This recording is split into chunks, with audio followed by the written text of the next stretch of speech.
Hey guys, I hope you're hungry. Welcome back to War Stories here on the Flintstones channel. My name is Jericho, and today I am joined by Science Entry. Hi. So, over this month we've done some episodes against with my main contributors, talking about War stories. spooky movies. Yeah. So we did one with Science Entry, we did one with the Iceman, and we did one with. Oh, don't eat it. If only treasure could staunch It's the actually flow $1,000 in those of bodies that he otherworldly ate. corruption.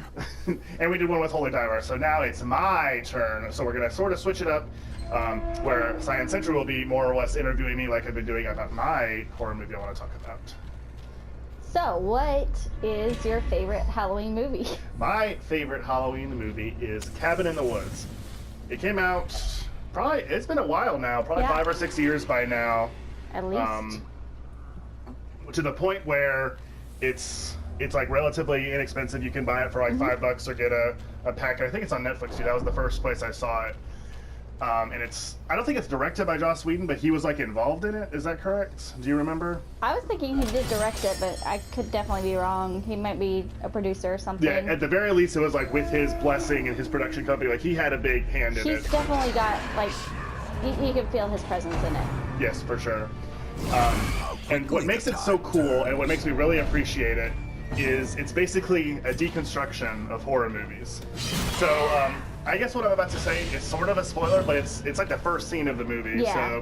So basically what goes on is my gameplay. I might not really play as much this time since I'm trying to talk and make coherent points. It has the setup of a regular horror movie, right? Like all the tropey characters, all these teenagers are off to a cabin in the woods to have like all their debauchery or whatever, like in all these movies, like Friday the 13th, Jason, all those sorts of things. The basic slasher setup, and it's all really an experiment done by this government organization where it's all strictly controlled. So, like down to the weather, like the mist and stuff is controlled. Right.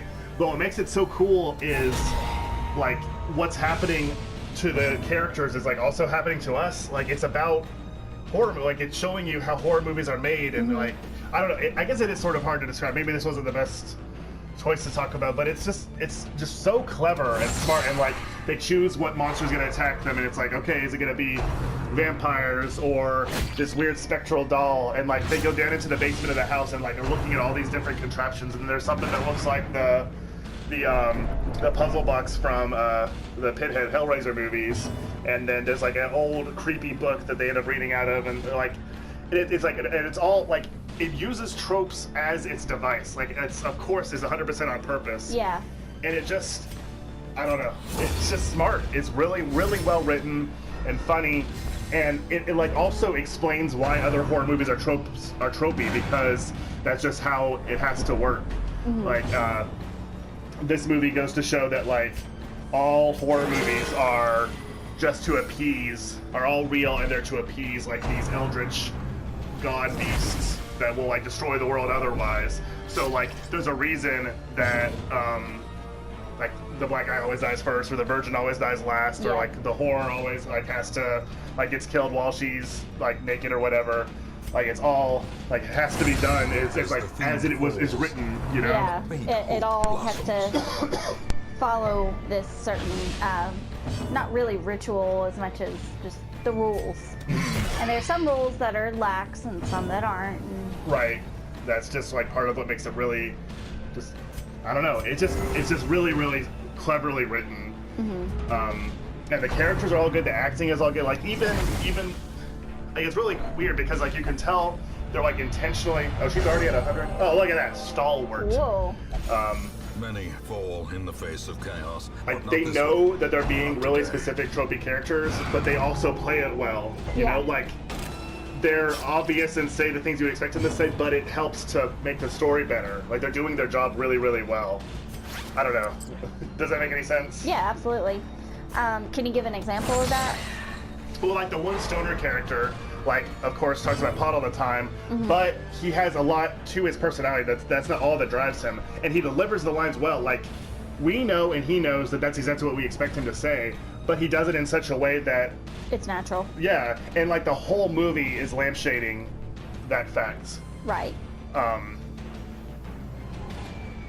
And for those that might have missed the episode where you discussed lamp shading. oh yeah, okay, so lamp shading is a device used in movies where I know that it's stupid for nobody to use that gun. You know that it's stupid for nobody to use that gun, but if we make a joke about it, then it's okay, because we're proving that we already know it. Right. So that's just a device that a lot of movies use to sort of get away with stuff. It's like, don't worry, we know. Way more often in comedies than like in drama, but I mean, it happens in drama too. So like a specific example in this might be like, just like I said with the dialogue, like they all call her the whore, and then she acts like a whore. Like, of course we know it like that. Right. It reminds me a lot of Until Dawn. In some ways, like Until Dawn, especially. Yeah, definitely. Like not to spoil Until Dawn if you've never played it or if you haven't watched our world famous Let's Play of it. Like a lot of what happens to them was orchestrated by one of their friends, so it is all like, you know, smoke and mirrors, like a lot of Cabin in the Woods essentially is.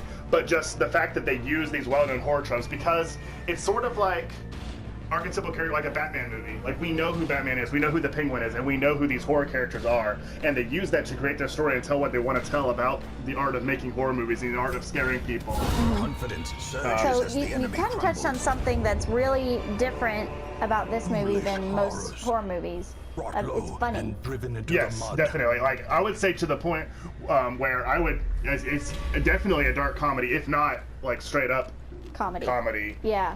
And I mean, it does get like gory and gruesome, and Yeah, definitely. And like, I think the fact that it's exploring horror movies in such a way, like, I definitely see it as a horror movie still, and certainly it's one that I really enjoy most around Halloween time. But it also has lots of funny moments, and some are funny in a dark comedy way, like, oh my god, he just got like destroyed by that monster. Yeah. But some are just like, the characters are well written and believable and funny. Right. And that's where you can most see the influence of the Whedons. Right. So, one thing that I was actually talking to somebody else about this recently. It's got a pretty solid cast there, and it's one of which is Chris Hemsworth. Oh, that's right. I forgot all about that. And Yeah, he plays like the stereotypical jock. yeah, but he's like the heart of gold jock. Like he's a good guy and he makes good grades and all that kind of stuff. But Yeah, definitely like the definitely a preppy meathead. Yeah. jock, not just like Preppy that jock. meathead. right. So that's kind of cool to see him, because he's like definitely pre-Thor, and you could kind of tell. Yeah, this was like right before he started to break out. But he's such a good comedic actor. We watched the new Ghostbusters for the first time, and Yeah. he totally steals the show. Yeah, he does. And he does a great job in this too. And I can't remember the actor that plays the stoner guy, but he's been in other stuff too. Yeah, and he's I really mostly good. just know him from other Whedon stuff. Like he was the scientist programmer guy in Dollhouse. Have you Okay. ever watched that? And he's been in a few other things, but he's never like Their formation a very is featured broken. character, and I think that's Maintain the probably a good offensive. choice because He's just like a good character yeah, he's a actor. good, Vision yeah, at he's least promises a buddy. success.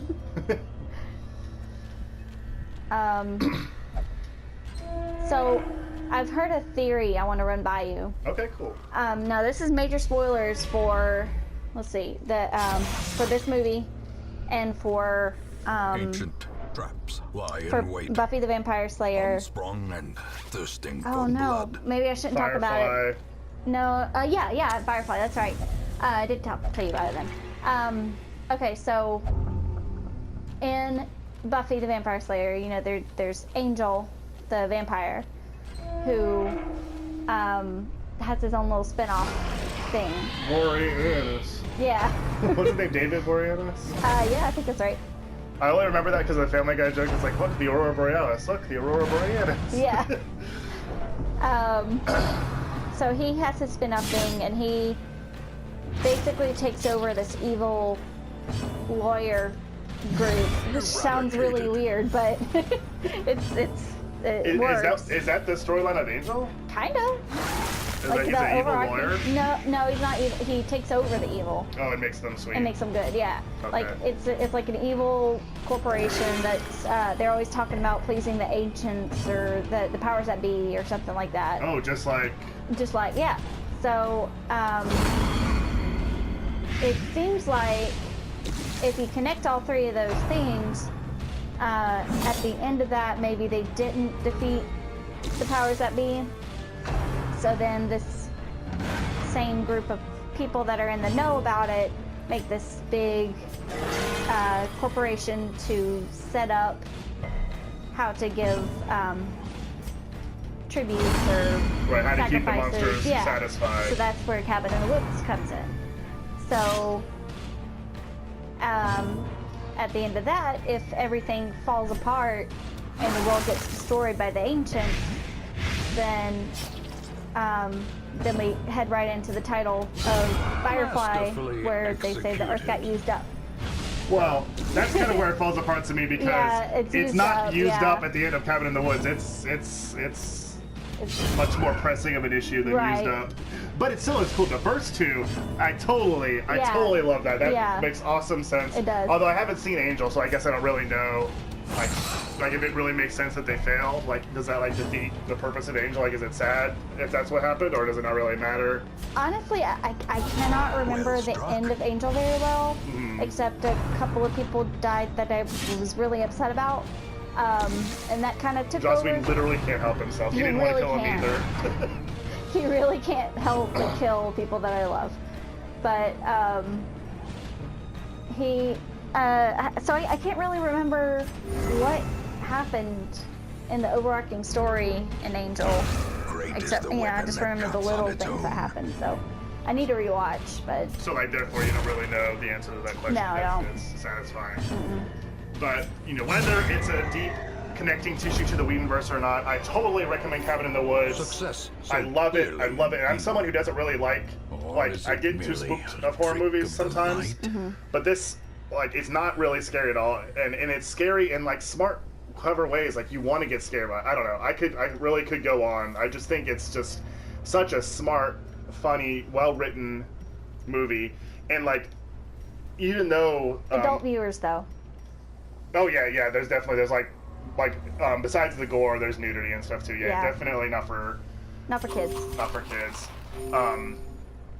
But that movie is why I still really love and appreciate horror, even when it's too scary for me, and I end up being having nightmares and regretting watching it. Is because the art of making horror movies, the art of scaring people, is still really fascinating to me. Halloween is still my favorite time of the year, even though I'm sometimes a whip about it. It's just because it's so cool, and Cabin in the Woods exemplifies that better than any other horror movie to me, of just why horror movies are good, and that's why it's the perfect one, and that's why it was an easy choice for what I wanted to talk about in these horror stories. Horror stories. Yeah, we did it. Yeah. So, like I said, I believe it's on Netflix still, and if not, it's $5 at Walmart. Definitely check it out. It comes with my highest recommendation. I think, in fact, we got it in a $5 pack, a variety pack of two other movies. With Sinister and something else that I'll never watch because it's too... Right. But yeah, you're right. I think it was $10 for Cabin in the Woods, Sinister, and something else. And I've heard Sinister is amazing. I want nothing to do with it. So yeah, definitely check it out. And I should say, Holy Diver and Science Century both considered talking about it for their movie too. We did. We all love it. So make sure you check it out if it sounds interesting to you. Thank you guys so much for watching. Make sure you subscribe for War Stories every Tuesday and Thursday. But we got content coming to you every single day here on the Forces channel. I hope you've enjoyed these horror movies. Thank you to Science Century and all my guests for joining me for them. Thanks for having me. And we will be back with less spooky war stories as we move on through the rest of the year. Thank you guys so much for watching. Thank you for subscribing, and I'll see you guys next time. I don't know about you, but we are full. Okay, it turns out I'm still hungry. I'm not quite full yet because I forgot to talk about one of my favorite things about the movie. As soon as you can tell this is the same battle. As soon as we turned it off, I was like, oh my god! So the designs of the monsters are so good that I really want to say a naughty word, because sometimes that's just the word for it. Because they're not really great, they're really great. Right. But I'm good, so I'm not gonna. Okay.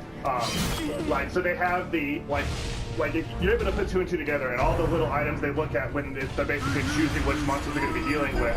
Like, you see the one that's like the Hellraiser corollary, and he's so cool. He's just like a regular guy, cool. but he's really tall and pale, and he has like a saw blade jutting out of his head. That's like the only thing about him. But he has like, it's his eyes. such a sinister stance, and he's just like staring and He's got like blacked out eyes, That's but right, they just that's have right. so much emotion behind there. I really, really, These really, nightmarish really want to know creatures what's can going be on in that felled. head. They can be beaten. That's really cool. And yeah, there's this whole scene just going through all the monsters. Yeah, they eventually make it to where the Headquarters. yeah, the headquarters, like they find their way to where the government people are, and they see all the other monsters that they could have had to deal with. And like they see, and then there's like this ballerina girl. Yeah. With like, does she have like a fanged maw I or think something? like her whole face is like a lamprey. Oh yeah, it opens like a mouth. plant almost, like. Yeah. One of my favorite things though about the movie is just the interactions of the people working in the office. Like it's just a day for them. Like it's just their work. Yeah, that's where a lot of the funny is. They like have a pool on who's gonna die first and how they're gonna react to stuff, and what monster will be chosen to be successful. And they're just really well done and hilarious. And it's just really kind of disturbing how real it could be. Like, just you could see that actually, you know, if we were ever in a situation where we needed Packs laden something with like loot that, are often that's low how on people would supplies. act, like that blasé about it. Yeah, definitely. And it's kind of part of the scary, but at the same time as being part of the funny. Yeah. Well said. Well said. Well put. No, I totally agree. Like, that just like goes to show you like how good this movie is like I didn't even like I completely forgot we talked for 15 minutes, but I forgot about like literally like my favorite part is the monster design. They even the ones they do that are like obvious, like the main thing they fight are zombies, but they still look cool. They do. And they're really convincing, great makeup and all the rest, like, and they have like a werewolf and then isn't there like it's just like a shadow or something? I don't really even remember, but they show so many. I don't remember cool, that. Oh yeah. Yeah.